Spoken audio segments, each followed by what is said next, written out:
Donc bienvenue à cette conférence sur la commande publique, levier de transition vers une économie circulaire. Est-ce que vous m'entendez bien? Oui, ça a l'air d'être bon.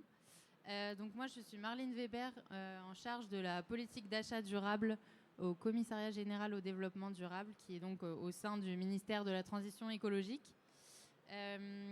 Donc on dit que la commande publique, ça représente environ 10% du PIB, selon les chiffres. Donc c'est un levier économique d'un poids considérable pour faire évoluer la demande et pour faire évoluer effectivement aussi l'offre de produits mis sur le marché. Parce que cette demande orientée vers des produits plus durables et circulaires constitue un levier pour accélérer le changement des modèles de production, mieux préserver les ressources naturelles et réduire les déchets schématiquement en envoyant un signal aux acteurs économiques pour qu'ils fassent évoluer leur offre. C'est l'ambition portée par le nouveau décret de l'article 58 de la loi AGEC, donc la loi issue de l'économie relative à la lutte contre le gaspillage et à l'économie circulaire de 2020. Donc ce décret est entré en vigueur au 1er juillet. Donc c'est assez récent. Donc l'article 58, c'est quoi? C'est l'obligation pour les acheteurs publics d'acquérir des biens issus du réemploi, de la réutilisation et intégrant des matières recyclées, donc des biens d'occasion ou intégrant des matières recyclées, dans certaines catégories d'achat, donc 17 catégories d'achat très diverses. Donc on a le textile, on a les bâtiments modulaires, le numérique, on a le mobilier urbain, le mobilier d'intérieur, voilà, c'est très large. Donc l'article 58 a fait l'objet d'un premier décret en 2021 qui a fait donc ce premier décret a fait l'objet d'un rapport d'évaluation, une évaluation qui a été remise au Parlement.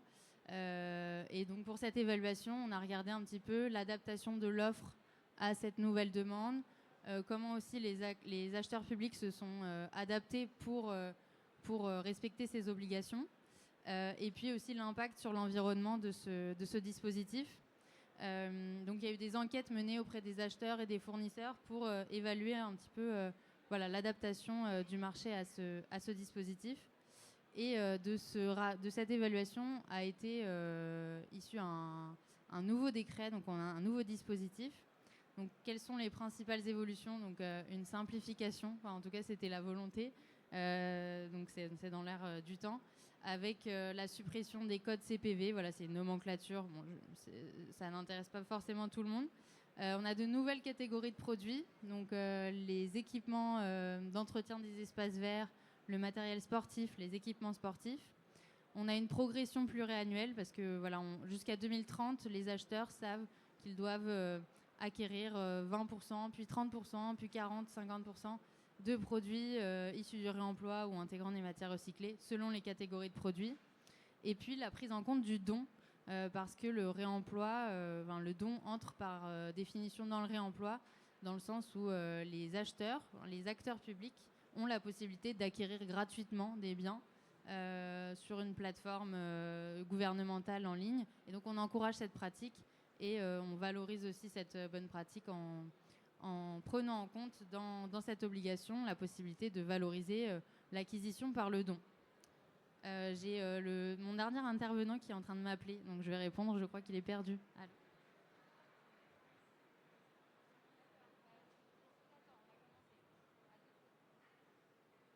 Il va trouver, je pense.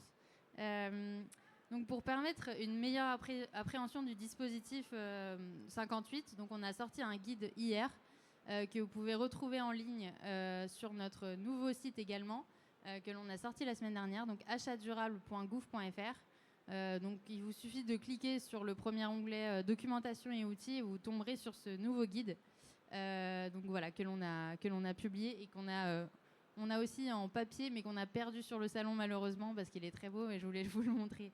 Voilà, c'est les aléas. Mais voilà, donc on a sorti ce guide. Il se compose d'une première partie explicative, donc qui, quand, quoi, comment, pour expliquer un petit peu le dispositif.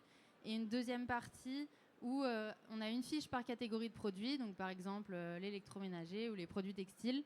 On explique et on répond aux questions fréquentes des acheteurs qu'on a eues jusqu'à présent. Avec des retours d'expérience d'acheteurs publics ayant acquis des biens issus du réemploi ou intégrant des matières recyclées, voilà, avec leur cahier des charges, voir comment concrètement ils ont fait. Donc on va justement bénéficier de retours d'expérience ce matin avec des fournisseurs et des acheteurs. Roissy prendra la parole un petit peu plus tard. Mais on va commencer avec l'UGAP, donc avec Maude Gourc, qui est responsable achat responsable à l'UGAP. Super, bon, vous passerez après. Voilà, vous êtes en retard. Vous êtes la première centrale d'achat public en France et vous avez pu apporter votre retour d'expérience au guide du CGDD avec un marché qui portait sur des photocopieurs reconditionnés, mais également sur du matériel d'impression, l'achat de consommables d'impression, donc des cartouches remanufacturées. Donc on va se concentrer sur ces cartouches. Je crois que vous en avez beaucoup à dire. Donc, est-ce que vous avez réalisé un sourcing pour savoir un petit peu l'état du marché des cartouches reconditionnées? Oui. Bonjour à toutes et à tous. Merci Marline, effectivement, de cette occasion de pouvoir témoigner sur des exemples concrets et sur la sortie justement de ce nouveau guide article 58. Où nous aussi, à l'UGAP, on a trouvé des exemples, des expériences qui sont très intéressantes. Alors, sur les cartouches remanufacturées, donc effectivement, oui, on a fait un sourcing et c'était même, j'ai envie de dire, l'étape la plus importante. Pourquoi ? Parce qu'on avait deux enjeux sur les cartouches remanufacturées. On avait un enjeu environnemental. Alors, pour donner un petit peu le contexte des cartouches remanufacturées, pour celles et ceux qui ne connaissent pas trop, vous avez donc soit les consommables qui sont à la marque, soit la remanufacturation. Donc, en gros, on prend la cartouche, on la nettoie et on la remet en état de fonctionnement. Or, ce qui se passe sur ce secteur-là, c'est qu'on a une présence de cartouches dites clones. Alors les clones, c'est quoi ? C'est finalement de la cartouche. Vous pouvez le voir d'ailleurs en tant que particulier, ça inonde les plateformes. C'est la cartouche à bas coût, produite dans des conditions absolument désastreuses, autant environnementales que sociales. Et ça reste en fait une cartouche neuve. Donc voilà, c'est un clone. Donc ce n'est pas une cartouche remanufacturée. Donc nous, en fait, on avait besoin en sourcing, donc déjà sur les marchés de l'UGAP, ce marché-là, ce sont des marchés qu'on passe avec des distributeurs. Donc nous, en sourcing, c'était d'interroger les distributeurs pour savoir justement avec qui ils travaillent, quel type de fabricant, comment ils assuraient justement cette traçabilité sur les cartouches proposées. Donc ça, c'était un premier point. Et le deuxième enjeu qu'on avait sur ce marché des consommables remanufacturés, donc c'est un marché qu'on passait en partenariat, donc un terme de l'UGAP, de co-prescription avec la direction des achats de l'État, avec un enjeu qui était également d'adresser de la confection française inclusive. Donc d'aller chercher des acteurs du secteur inclusif. Et en fait, sur ces deux volets, on avait aussi, donc autant sur le secteur ordinaire que sur le secteur inclusif, en sourcing, ce qui était important, c'était de savoir quelles étaient les capacités productives des remanufactureurs, d'ailleurs je ne sais même pas comment on dit, enfin bref, des entreprises qui font le reconditionnement des cartouches. Donc, voilà, c'est cette partie. Et donc, suite à ce sourcing, comment, du coup, vous avez pu définir les clauses qui portent sur les qualités que vous attendiez de ces cartouches reconditionnées ? Alors, sur les qualités, on a déjà, première chose, parce qu'on trouve que ça va toujours mieux en le disant et en l'écrivant, qu'on interdisait justement les cartouches clones, qu'on voulait donc des cartouches remanufacturées. On avait inscrit dans le cahier des charges la définition, c'est quoi une cartouche remanufacturée. On a imposé dans le cahier des charges un maximum de matière neuve, donc qui était fixé, plafonné à 25%, la matière neuve.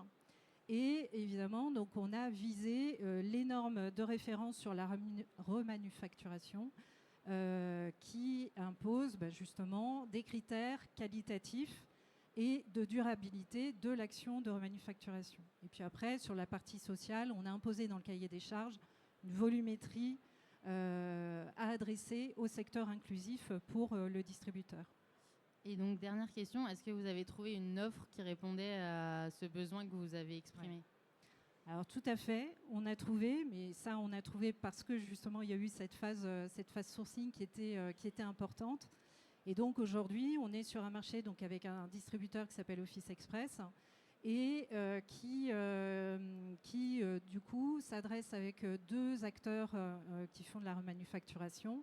Donc on a secteur ordinaire avec Armor Group et secteur inclusif avec APF 34. Et ça, voilà, nous on en est très fiers parce qu'aujourd'hui on en est, donc c'est pas le premier marché, c'est un marché qu'on a renouvelé il y a 1 an. On en est très fiers parce qu'aujourd'hui on est à 1 an d'exécution de ce marché. Alors ça peut paraître rien finalement quand on dit en termes d'économie circulaire, une cartouche remanufacturée, quel est l'impact. Donc aujourd'hui on en est très fiers parce qu'on en est à 10 000 cartouches remanufacturées aujourd'hui. 20% réalisés par le secteur, par APF 34. Donc ça représente déjà sur ce volet social, c'est 2 emplois à temps plein qui travaillent sur ce sujet-là et sur le marché du Gap. Et bien finalement, sur l'ensemble de ces cartouches, aujourd'hui, c'est 34 tonnes d'émissions de gaz à effet de serre qui ont été évitées. Voilà, donc pour donner un petit ordre d'idée, on a évité 19 allers-retours Paris-New York en avion. Voilà. Super, merci beaucoup merci Maud. On fera le lien notamment avec des fournisseurs qui vont aussi travailler avec vous par la suite. Je vais me tourner vers Alain Bénard, donc, vous êtes directeur général adjoint des services à l'agglomération de Roissy Pays de France. Donc vous avez vous-même acquis des biens qui entrent dans le cadre de la loi AGEC, notamment un lot de mobilier de réemploi, de jouets d'occasion. Est-ce que vous pouvez nous expliquer comment vous y êtes pris et quels enseignements vous en avez tirés, s'il vous plaît? Oui, merci. Dans un premier temps, en tant que directeur général adjoint des services à la population sur ce sujet-là, ce qui est le plus important avant de se lancer dans ce type de marché, c'est au préalable de faire du sourçage. Du sourçage. Pourquoi ? Eh bien, tout simplement pour s'assurer que la petite innovation, puisque pour proposer des lots de matériel issus de réemploi, de recyclage ou de réutilisation, le fameux triple R, il faut avoir un peu d'innovation interne et notamment pour présenter ces projets d'achat, que ce soit parfois des élus qui ne veulent pas parler de réemploi, recyclage ou de réutilisation. C'est pas qu'ils ne souhaitent pas parce qu'ils n'aiment pas cela, c'est qu'ils pensent que l'usager, s'agissant d'un bien que l'on aurait acquis, qui viendrait par exemple de recyclage, de réutilisation, de réemploi, eh bien, ne serait pas un bien qui correspondrait aux besoins. Donc, cela signifie pour l'acheteur de bien présenter le sujet, de bien le connaître économiquement parlant, ça veut dire s'assurer que des opérateurs économiques dans son bassin d'entreprise vont pouvoir répondre à son besoin et s'assurer en interne que ce qu'il va proposer en termes d'achat va être non seulement accepté, mais va être promu. C'est pour cela que pour l'agglomération de Roissy, quand on a lancé la construction de notre maison du numérique, qui ouvrira l'an prochain, il y a un lot mobilier de réemploi. Donc mobilier de réemploi, je rachète un mobilier qui a déjà été utilisé. Je ne le modifie pas. Et ça, pour l'intégrer en interne, en présentation future devant des populations ou pour l'usage de celles-ci, ça nécessite quand même un travail pour convaincre de faire ce lot. Quand on a convaincu les élus, les futurs utilisateurs de ce lot, qu'on a fait un bon sourçage, il faut éviter d'être dans un marché infructueux. Et c'est ce qu'on a connu. On a lancé ce premier marché de mobilier de réemploi. Eh bien, nous avons fait chou blanc, ou mobilier blanc, peu importe son terme. Et donc, certainement un défaut de sourçage. Ou alors, un manque d'opérateurs économiques sur le secteur. C'est en relançant l'opération que là, en revanche, nous avons eu un titulaire de marché qui a répondu à notre cahier des charges, que l'on avait revu un petit peu entre-temps, et donc a satisfait notre besoin de matériel de réemploi, 100% réemploi. Donc 2 conseils. 1, bien s'assurer déjà tout simplement qu'il y a des opérateurs économiques, des entreprises qui vont pouvoir répondre à notre cahier des charges, ne pas faire un cahier des charges avec un mouton à 5 pattes. Et dans un deuxième temps, eh bien, s'assurer aussi que les biens que l'on souhaite en réemploi vont vraiment exister, tout simplement.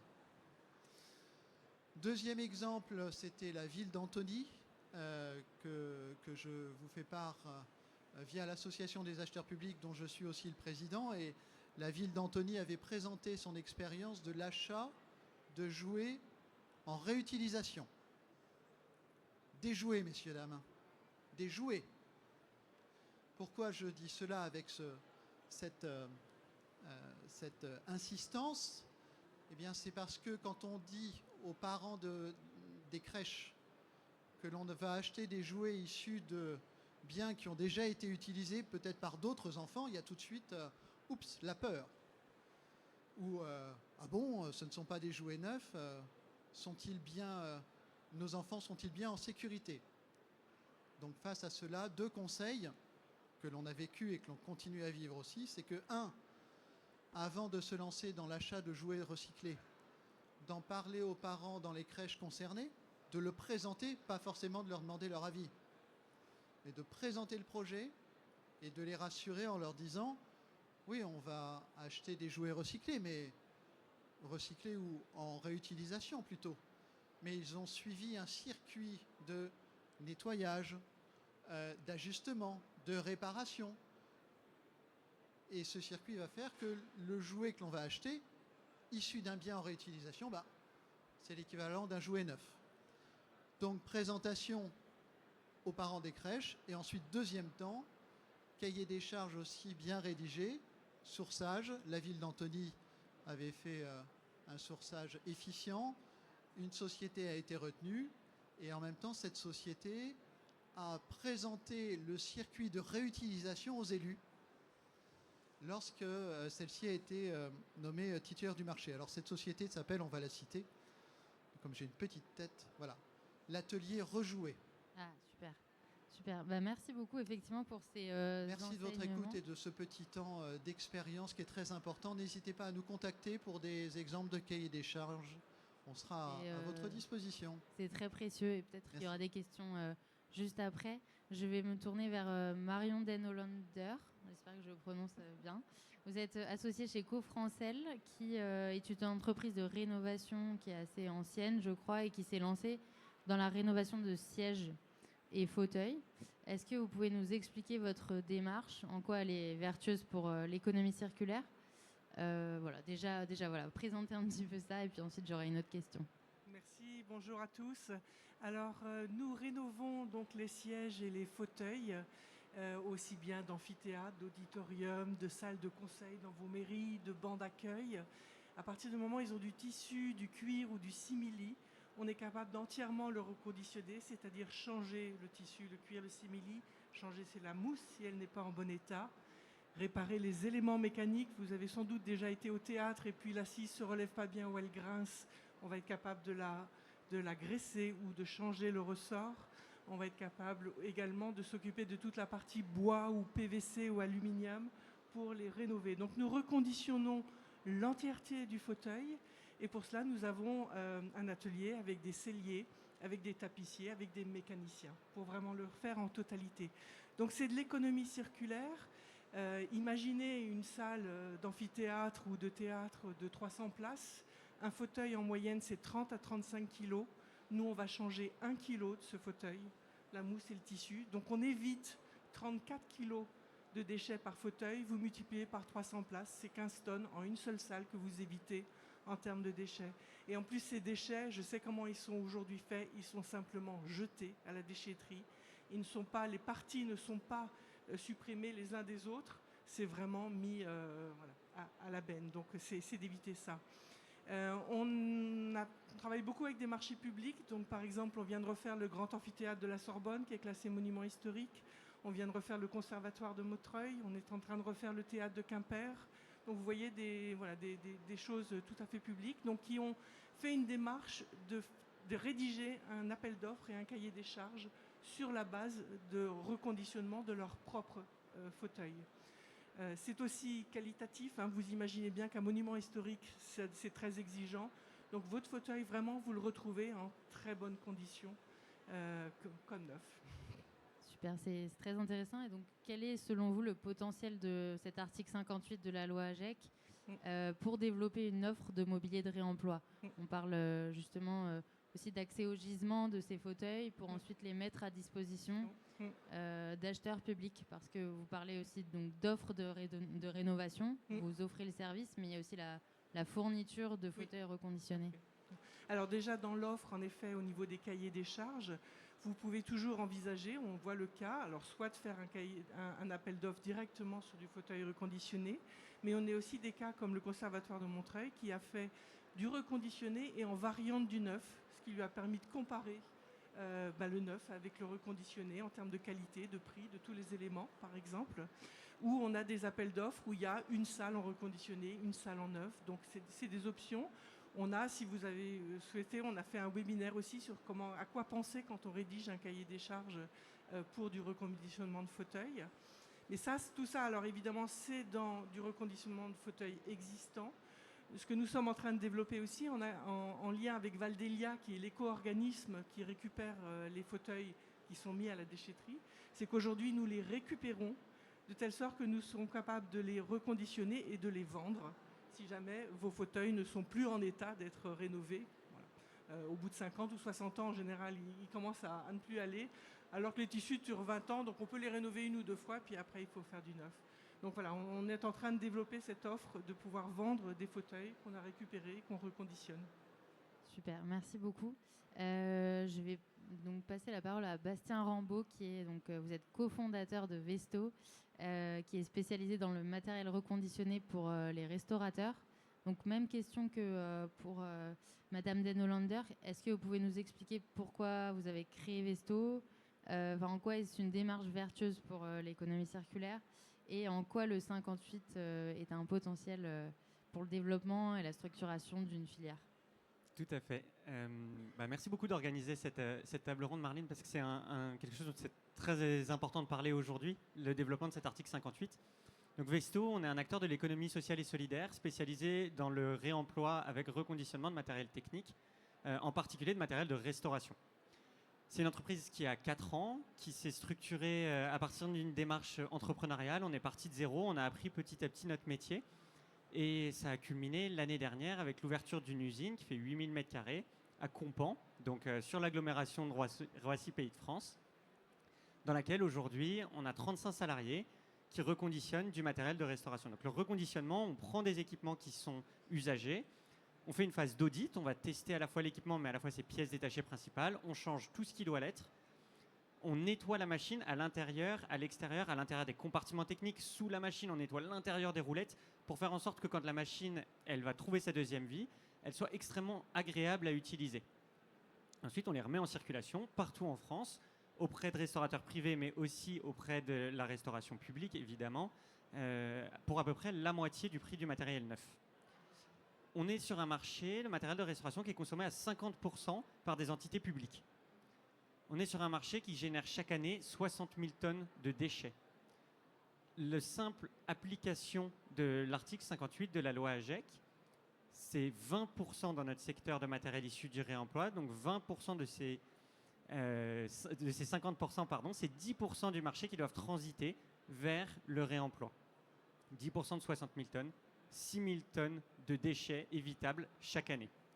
On a conduit une petite ACV pour voir un petit peu ce que ça a entraîné comme impact chez nous. 1 tonne de matériel reconditionné, c'est 10 tonnes de CO2 évitées. 10 tonnes de CO2 évitées, c'est l'empreinte carbone d'un Français pendant 1 an. Donc on refait encore une fois des petites multiplications. Je suis désolé, j'ai l'impression d'être un prof de maths aujourd'hui. Si on prend nos 6 000 tonnes de déchets évités, qui évitent chacune 10 tonnes de CO2, on évite 60 000 tonnes de CO2, simplement sur notre micro-secteur, le matériel de restauration. Ce qu'on voit, c'est que c'est des gouttes d'eau, mais c'est des gouttes d'eau qui font poids, quand on commence à les agglomérer les unes aux autres. Donc ça, c'était pour décrire un petit peu ce qu'on fait avec Vesto. Pourquoi est-ce que l'article 58 il est aussi important? Parce qu'on intervient dans des secteurs dans lesquels l'offre n'est pas encore structurée, mais la demande l'est, puisqu'on a une demande publique qui est extrêmement conséquente. Vesto est en passe de rentrer à l'UGAP. Normalement, on est en cours de référencement, ça sera terminé d'ici la semaine prochaine. Pour nous, un marché comme celui de l'UGAP, un marché comme celui des Jeux Olympiques sur lequel on a beaucoup travaillé cet été, ça représente tout de suite des opportunités de créer des emplois. On parle de 10 emplois créés pour répondre à la demande des jeux. Ça représente tout de suite des dizaines de tonnes de matériel et donc des centaines de tonnes de carbone évité. Dernier sujet, le sujet de la commande publique qui nous permet aussi de progresser. On est des acteurs qui sommes en train d'inventer nos propres métiers. Pour beaucoup d'entre nous, on part un petit peu de rien et on apprend petit à petit à agglomérer les bonnes étapes pour fournir l'offre qui convienne justement à la demande publique. Ça, on le fait de notre côté en tant qu'acteur de l'économie sociale et solidaire, en tant qu'acteur économique. On le fait aussi en se rassemblant les uns avec les autres au sein d'une association qui s'appelle EC 2027, comme Économie circulaire 2027, dans laquelle on se rassemble et on partage des bonnes pratiques. Et ce qu'on voit, c'est qu'aujourd'hui, lorsqu'on a un marché public qui fait le pas de transiter vers la circularité, très très rapidement, cette collectivité, elle va faire transiter d'autres marchés. La commune qui a fait transiter son marché de jouets est très probablement beaucoup plus à même de passer à un marché circulaire pour de la cartouche ou pour du matériel de restauration qu'une commune qui en est très éloignée. Donc aujourd'hui, cet article 58, avec sa vision globale de dire il y a 17 familles de produits, il va aussi amener les petits gestes à devenir systémiques. Et pour nous, c'est quelque chose de très très important aujourd'hui. Merci beaucoup. Merci pour ces chiffres. Je trouve ça hyper convaincant. Effectivement, en tout cas, l'article 58, c'est vraiment une politique volontariste où on cherche à créer une demande là où il y a un potentiel de gisement, d'offres qui n'existe pas forcément encore de manière structurée. C'est pour ça qu'au démarrage, voilà, il faut entrer dans cette démarche. Mais justement, on crée cette demande pour créer une offre. Et donc, effectivement, il y a 17 catégories de produits, donc c'est très large. Et c'est aussi complété par la loi climat et résilience qui obligera tous les acheteurs publics à forcément, obligatoirement intégrer des considérations environnementales dans tous les marchés publics d'ici 2026.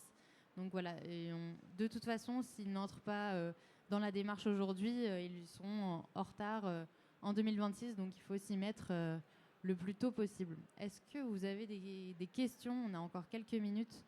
Voilà, est-ce que si vous avez des questions à l'un des 4 intervenants Oui.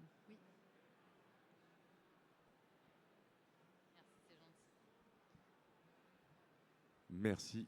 Quel a été l'acteur du réemploi choisi pour votre projet ? J'ai oublié le nom de monsieur. Pour les jouets ? Non, pas pour les jouets, pour le mobilier.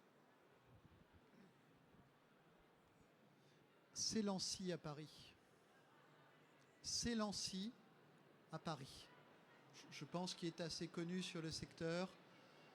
Et pour y être retourné il n'y a pas très longtemps, c'est sans cesse en renouvellement. Donc c'est une bonne source d'approvisionnement.